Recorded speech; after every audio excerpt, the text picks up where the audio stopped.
Саламатсыздар ма, құрметті әріптестер? Мен Мадатова Алтынай Нұрманқызы, Мұнайлы ауданы номері 7 жалпы білім беретін мектептің тарих пәнінің мұғалімімін. Мен бүгін сіздерді ұлттық бірыңғай тестілеуде дайындауға тиімді стратегияларды мұғалім тәжірибесі арқылы таныстыратын боламын. Жалпы ұлттық бірыңғай тестілеу Қазақстанның білім беру жүйесінің маңызды кезеңдерінің бірі. Ол оқушылардың және мектепте алған білімдерінің нақты көрсететін, сол жерде алғашқы мамандықтарына жетелейтін ең маңызды қадамдардың бірі болып табылады. Жалпы дайындықты әдістемелік стратегиялар ол ұлттық бірыңғайға дайындықта ең алдымен жүйелі жоспар құру маңызды. Мұғалім әр пән бойынша күнтізбелік жоспар жасап және ұзақ мерзімді жоспарлар жасаған өте тиімді болып келеді.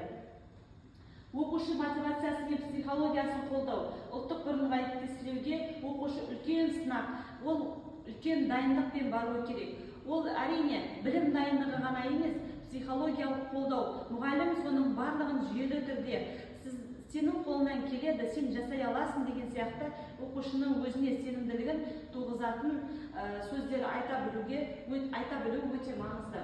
Мұғалім тәжірибесі мен мысалдар көптеген мұғалімдер сабақ барысында интерактивті әдістерді қолданады. Мысалы, Kahoot, Quiz сияқты платформалармен тесттерге дайындайды. Ол оқушылардың жүйелі дайындауына үлкен көмекші құралдардың бірі.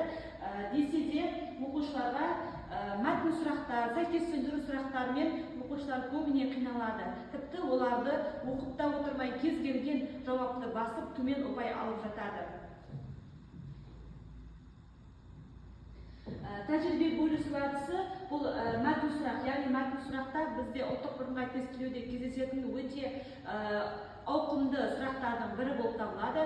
Өйткені оқушылар ең соңында мәтін сұрақтарға жауап береді. Өйткені олар ойының шашыраңқы болуына және мәтінді соңына дейін оқымауына байланысты үлкен сұрақтардың дұрыс еместігіне жауап беріп төмен ұпай алып жатады.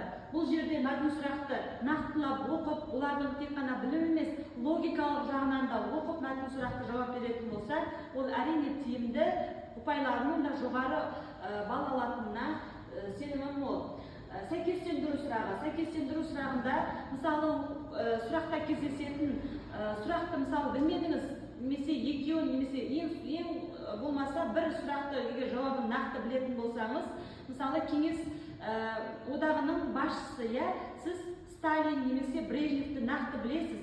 Соған қарай отырып, мысалы, екінші сұрақ Д немесе екінші сұрақ С деген сияқты